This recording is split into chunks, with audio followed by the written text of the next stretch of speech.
الرحمن الرجیم بسم اللہ الرحمن الرحیم الحمدللہ رب العالمین والصلاة والسلام علی اشرف الانبیاء والمرسلین وآلہ الطیبین الطاہرین المعصومین المنتجبین المظلومین الذین اذھب اللہ عنہم الرجس وطہرهم تطہیرا صلوات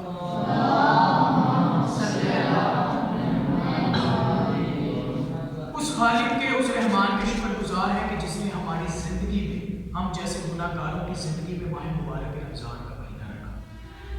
لفظ رمضان نہیں، لفظ ہے رمضان۔ یہ اکثر لوگ غلط پڑھ دیتے ہیں کہ رمضان کہتے ہیں، رمضان نہیں ہے، رمضان ہے، میم پر بھی فتح۔ یہ اصل جو ہے نا عربی گرامر کے لیے اصل لفظ ہے رمضان۔ اللہ نے ہماری زندگی میں ماہ مبارک رمضان کا مہینہ رکھا۔ ہم اس قابل نہیں تھے کہ ہم ماہ مبارک رمضان کا مہینہ ہماری زندگیوں میں آتا، لیکن اللہ اتنا رحمان ہے کہ انسان جتنا مرضی گناہ گار ہو، اس نے بخشش کا، مغفرت کا بہانہ کسی نہ کسی ذریعے سے رکھا ہو۔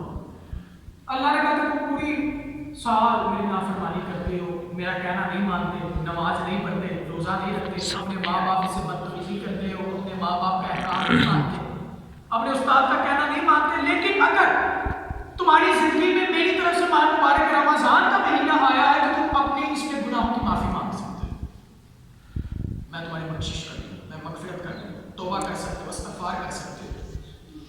یاد رکھیے آج کے دن کے لیے سب سے جو ہم شروعات کر رہے ہیں اپنے درس کا وہ یہ ہے، اسلام میں داخل ہونے کی سب سے پہلی سیڑھی ہے لا الہ الا اللہ، اور اس لا الہ الا اللہ کو قائم رکھنے کے لیے اہل بیت نے بڑی قربانیاں دی۔ یہ بات یاد رکھیے گا، لا الہ الا اللہ۔ اگر آپ کے سپیکروں پر یہ اذان سنائی دیتی ہے نا، آپ کو اللہ کا نام سنائی دیتا ہے، اذان ہوتی ہے، یہ صرف اہل بیت کی قربانی کی وجہ سے۔ اگر اہل بیت نہ ہوتے تو یہ لا الہ الا اللہ محمد رسول اللہ ختم ہو جاتا، صرف اہل بیت کی وجہ سے، اہل بیت کی قربانیوں کی وجہ سے۔ اب ہم اپنے زمین میں دیکھیں، کیا ہم دین اسلام پر چلتے ہیں کہ جتنی بڑی قربانیاں اہل بیت نے دی، جن کے لیے اللہ اپنی عزت کی قسم کھاتا ہے، وہ عزت و جلال حدیث عیسیٰ میں اپنی عزت کی قسم کھا رہا ہے اللہ، مجھے میری عزت کی قسم ہے، میں کائنات نہ سورج بناتا، نہ میں چاند بناتا، نہ سمندر بناتا، سمندر کے اندر نہ میں یہ چیختی ہوئی کشتیاں بناتا، نہ جانور بناتا، نہ زمین میں رہنے والی چیزیں بناتا، نہ انسان بناتا، اگر یہ پنجتن کا پاک ہونا ہوتا۔ سبحان اللہ، پنجتن کا پاک ہونا، جب اتنی بڑی قربانی انہوں نے دی ہے تو کیا ہم لا الہ الا اللہ پر چلتے ہیں؟ ہم تو 5 وقت کی نماز پڑھنا ہمارے لیے مشکل ہو جاتا، ہم نماز نہیں پڑھ سکتے، ہمارے لیے مشکل ہوتی ہے، لیکن وہ اللہ کتنا رحمان ہے کہ آپ اندازہ لگائیں، ابھی چھوٹے بچے بیٹھے ہوئے، یہ اللہ نے آپ کو ایک آنکھ دی ہوئی ہے۔ آج کی سائنس کہتی ہے کہ اس آنکھ کے اندر ایک چھوٹا سا نقطہ ہے جس کے اندر اللہ نے پوری کائنات کو سنبھالی ہے، اس نقطے کے ذریعے سے ہم پوری کائنات کو دیکھتے ہیں، ایک چھوٹا سا نقطہ۔ اللہ کتنا رحمان ہے کہ چھوٹے سے نقطے پہ پوری کائنات کو سما دیا۔ اگر اللہ ایک لمحے کے لیے یہ آنکھ آپ سے لے لے تو آپ کا کیا حال ہوگا؟ آپ کچھ نہیں دیکھ سکتے، چاہے جتنے مرضی آپ پاورفل ہو، جتنے مرضی طاقتور ہو، کوئی بادشاہ ہو، آپ دیکھ ہی نہیں سکتے تو کیا فائدہ؟ لیکن اللہ اتنا رحمان ہے کہ آپ کی نافرمانیوں کے باوجود بھی اس نے اپنی نعمتیں آپ سے نہیں دی۔ وہ چاہتا تو آپ سے ہاتھ لے سکتا تھا، آنکھ لے سکتا تھا، آپ کی عقل لے سکتا تھا، آپ کے پیر لے سکتا تھا، آپ کے پاؤں ختم کر سکتا تھا، لیکن اللہ نے اپنی نعمتیں سلب نہیں کی۔ اللہ نے کہا تم نافرمانی کرتے ہو، کوئی مسئلہ نہیں، اگر تیری زندگی میں ماہ مبارک رمضان کا مہینہ ہے تو توبہ بخشش طلب کرو، میں تمہیں معاف کر دوں۔ سبحان اللہ، میں معاف کر دوں۔ اور اسلام کی پہلی سیڑھی ہے لا الہ الا اللہ، بس اسلام کی پہلی سیڑھی ہے لا الہ الا اللہ، اور توحید پر ایمان رکھنا ہم سب کے لیے ضروری ہے، توحید کو ماننا ہم سب کے لیے ضروری ہے۔ یہ کائنات آپ دیکھ رہے ہیں، یہ دیواریں آپ دیکھ رہے ہیں، اس دیواروں کے اوپر ٹائلیں لگی ہیں، اور یہ دیواریں کھڑی کی گئی ہیں اینٹوں سے۔ یہ اینٹیں کس سے بنتی ہیں؟ مٹی سے، اور وہ مٹی کس نے خلق کی؟ آپ کوئی بھی چیز، بنی ہوئی چیز کا سلسلہ پیچھے لے کر جاتے رہے، آخر کار وہ سلسلہ جا کے اٹھے گا اللہ کی ذات۔ آپ یہ آسمان دیکھ رہے ہیں، یہ آسمان کسی ستون کی وجہ سے کھڑا ہے، یہ چھت کے ستون کی وجہ سے کھڑی ہے، وہ وہ آسمان کی سکون کی وجہ سے کر رہا نہیں، وہ اللہ کا معجزہ ہے کہ وہ آسمان بنا سہارے کے آپ کے سر پہ کھڑا۔ یہ سورج ہے، یہ چاند ہے، یہ ستارے ہیں، یہ پھل ہیں، یہ سبزیاں ہیں، یہ پانی۔ اگر پانی نہ ملے آپ کیا کریں؟ پانی نہ ملے آپ کیا کریں؟ آج کی سائنس کہتی ہے کھانے کے بغیر انسان کم سے کم 85 دن زندہ رہ سکتا، لیکن پانی کے بغیر انسان زندہ نہیں رہ سکتا۔ پانی ایک ایسی نعمت ہے کہ اگر اللہ نعمت چھین لی، بس عزیزان محترم اتنا یاد رکھیے گا کہ اس لا الہ الا اللہ کو بچانے کے لیے بہت محنت لگی، بہت قربانیاں اہل بیت نے دی۔ اگر کسی بچے کا یا کسی انسان کا، میں اپنی بات کرتا ہوں، عبادت میں دل نہیں لگتا تو وہ تنہائی میں آ کر مسجد میں خدا سے سوال کرے کہ میرا کیوں دل نہیں لگتا، میرا ضمیر اتنا مردہ کیوں ہو گیا کہ اے اللہ میں تیرا ذکر کرنا چاہتا ہوں اور مجھے لطف نہیں آتا، مجھے لطف نہیں آتا، مطلب ذکر کرنا چاہتا ہوں لطف نہیں آتا۔ جب انسان اپنے اندر غور و فکر کرے گا نا، پھر انسان کو معلوم ہو جائے گا کہ معرفت الہی کیا ہے، پھر آپ کو عبادات میں لطف آئے گا، پھر آپ کو مزہ آئے گا عبادت کرنے میں، سجدہ کرنے میں، نماز پڑھنے میں۔ یاد رکھیے گا انسان جسمانی طور پر بیمار ہو جاتا ہے، اسے زخم لگ جائے بیمار ہو جاتا ہے، آپ کہاں جاتے ہیں؟ ڈاکٹر کے پاس۔ لیکن جب انسان کی روح بیمار ہو جائے تو انسان کس کے پاس جائے؟ خدا سے تو ہمارا رابطہ نہیں ہوتا، پھر کس کے پاس جائے؟ صرف خدا کے علاوہ روح کی بیماری کا علاج کسی کے پاس نہیں۔ اور خدا کی عبادت میں لطف اتنا ہے کہ امام حسین سید الشہداء حضرت امام حسین علیہ السلام نے کربلا کے میدان میں تیروں کے سائے میں سجدہ کر کے بتایا کہ اللہ کی عبادت کی وہاں فوجی شیعہ یزید تیر مارت، ہم جیسا کوئی ہوتا نا اپنی بات کرتا، لیکن امام حسین اتنے بے فکر ہو کر خدا کی بارگاہ میں سجدہ کر رہے تھے، شکر کا سجدہ کر رہے تھے، اے اللہ تم نے جس حالت میں رکھا میں شکر گزار ہوں۔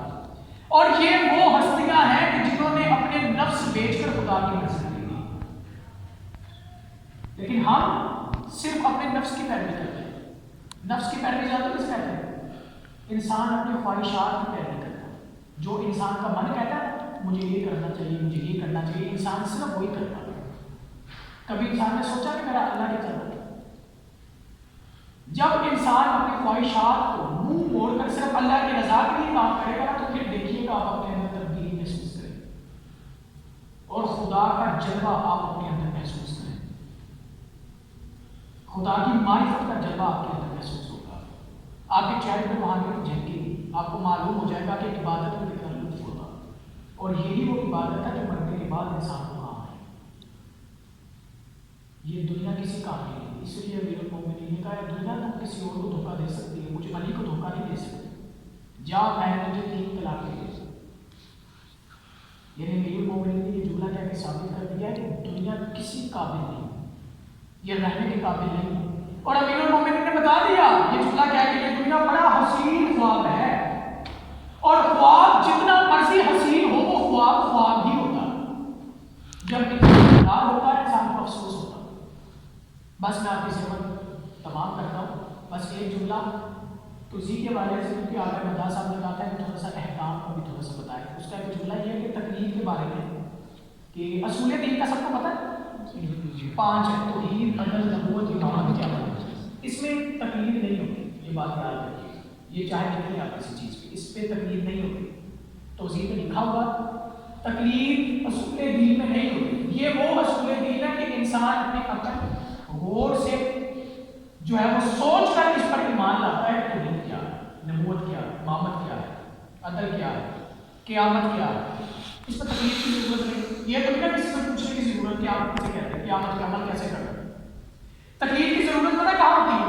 فروع دین۔ فروع دین پتہ کیسے کہتے ہیں؟ فروع دین ہے کتنے؟ 10 ہے۔ کون کون سے پتہ؟ نماز، روزہ، حج، زکات، اور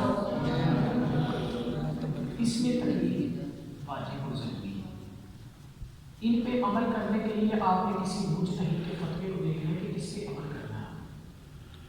اب آپ جسے اچھا سمجھتے ہیں اس وقت تو دو سب سے بڑے عالم دین موجود ہیں, ایک آپ سستانی اور ایک رحمت معظم سید علی خان ہے. ان میں سے آپ جس کو بہتر عالم دین سمجھتے ہیں اس کی آپ نے تقلید کرنی, ان کے فتوے پر عمل کرنا. اب نماز ان کے مطابق آپ نے پڑھنی جن کی تقلید کرتے ہیں, روزہ ان کے مطابق رکھنا جن کی تقلید کرتے ہیں. وہ آپ کو بتائیں کہ روزے کے مبطلات کیا ہیں, روزہ کس سے باطل ہوتا ہے, روزے کے واجبات کیا ہیں, روزے کے مکروہات کیا ہیں, نماز کے واجبات کیا ہیں, وضو کیسے کرنا ہے. یہ ساری چیزیں آپ نے تقلید سے سیکھنی ہے, کسی مجتہد پر عمل کرنا ہے, اس کے فتوے پر عمل کرنا ہے. اور یقیناً ابھی تو میرے خیال سے یہ جو چھوٹے بچے یہ بالغ نہیں ہیں, ابھی بالغ نہیں ہیں نا, چھوٹی چھوٹی عمر کے آپ ہیں. جیسے جیسے آپ آگے جائیں گے آپ کی جوانی کا جب بڑے ہوتے جائیں گے آپ کی عمر کا تقاضا ہوتا جائے گا نا, پھر آپ کو محسوس ہوگا کہ عبادات میں نے کسی کی تقلید کرنی, میں نے کسی کے فتوے پر عمل کرنا. جو ہمارے بڑے اسٹوڈنٹ ہیں, میں تو آپ کے قوم کی خاک نہیں ہوں, بس ایک اتنا سا طالب علم سمجھ کے جو ہے وہ مجھے دعاؤں میں یاد رکھیے گا. تقلید سب کے لیے ضروری ہے. یاد رکھیے باہر کے جو لوگ ہیں نا جو ذاکرین کے پیچھے چلتے ہوئے یہ سمجھتے ہیں کہ تقلید ضروری ہے, یہ مولویوں نے جو ہے اپنی طرف سے کرا ہو. ایسی بات نہیں. بندہ ان سے جا کے یہ پوچھے کہ جو لوگ یہ کہتے ہیں نا تقلید ضروری نہیں, ان سے پوچھے کہ اگر تقلید ضروری نہیں ہے, ان معاملات کی ضرورت نہیں ہے, اب اچھا علماء کے کتنے لوگ خلاف ہیں, پھر انہیں کہو کہ جن کے تم پیروکار اپنے نکاح ان سے کرواؤ, اپنا جنازہ ان سے کرواؤ, تب تو تم کسی مولوی کو ڈھونڈ رہے ہوتے, کسی علماء کو ڈھونڈ رہے ہوتے. یعنی تمہیں خطرہ ہوتا ہے کہ اگر نکاح ہم نے کسی اور سے کرایا تو ہماری نسل حرام ہونے کا خطرہ. ویسے تم یہ وہ بات کرتے ہیں نا کہ علماء کام ٹھیک نہیں ہوتے, تو پھر انہیں کی زبان کے عربی کے نکلے ہوئے الفاظ سے تمہیں یہ یقین کیوں ہوتا ہے کہ ان کا نکاح پڑا ہوا ہماری جتنی بھی غلامی ہوگی وہ حلال شادی ہوگی, باقیوں کا اعتبار نہیں ہے. ان معاملات کو آپ نے جانتے ہیں. کئی ایسے معاملات ہوتے ہیں کہ جو انسان کو فیس کرنے پڑتے ہیں. اب آپ معاشرے میں جائیں گے نا, آگے آپ تعلیم حاصل کریں گے, اسٹڈی کریں گے, توضیح پڑھیں گے, کوئی مسئلہ آپ سے پوچھ سکتا ہے, کوئی اور دینی معاملات جو آپ نے بھی سیکھنے اور وہ جا کے آپ کے عوام میں بتانے. اور یاد رکھیے گا آپ کی نس نس کے اندر امام زمانہ کا مال ہے, یہ میری بات یاد رکھیے گا. امام حمید نے کہا تھا کہ یہ مال امام جو ہے نا یہ لوہے کے چنے ہیں, انہیں کوئی ایسے نہیں چبا سکتا, انہیں چبانا بڑا مشکل ہوتا. یہ میری بات یاد رکھیے گا. جس نے ایک لقمہ بھی امام زمانہ کے نام کا کھایا نا, اس پہ واجب ہے کہ وہ جا کے دین کی تبلیغ کرے. اور ہم جیسے جو لوگ ہیں نا, آپ اور میں, ہماری ہڈیاں امام زمانہ کے مال سے بڑی ہوئی, ہماری مضبوط ہڈیاں امام زمانہ کا مال کھا کے ہوئی. تو یاد رکھیے گا امام زمانہ کے مال سے ہمیں وفا کرنی اور دنیا کو حقیقی دین جا کے بتانا. دوسرا دین نہیں کہ جو لوگ آج کل مشہور ہونے کے لیے غلط بتاتے ہیں, وہ دین آپ نے بتانا ہے کہ جو حقیقی دین. دعا ہے اللہ تعالیٰ ہم سب کو معرفت الہی حاصل کرنے کی توفیق عطا فرمائے. آمین. خدا محمد و محمد کا واسطہ ماہ مبارک رمضان کا صدقہ ہمیں معرفت اہل بیت سمجھنے کی توفیق عطا فرمائے. آمین. خدا محمد و محمد کا واسطہ ہمیں قرآن کے نقش قدم پر چلنے کی توفیق عطا فرمائے. آمین. خدا محمد و محمد کا واسطہ ہمیں جتنے بھی طالب علم اس جامعے کے تشریف فرمائے ان کی عزت مال میں اضافہ فرمائے. آمین. خدا محمد و محمد کا واسطہ جتنے اسٹوڈنٹ یہاں بیٹھے ہیں خدا انہیں تعلیم میں اول درجے پر جو ہے وہ اول درجہ حاصل کرنے کی توفیق عطا فرمائے. انہیں تعلیم میں سب سے آگے جانے کی توفیق عطا فرمائے. خدا ان کو علم حاصل کرنے, قرآن کی تعلیم حاصل کر کے لوگوں تک پہنچانے کی توفیق عطا فرمائے. خدایا ہم سب کو اس قابل بنا کہ ہم راہ حسین پر اپنی قربانی دے سکیں. خدایا امام زمانہ کی ظہور میں تعجیل فرما. آمین. سب کو امام زمانہ کی زیارت نصیب فرما. آمین.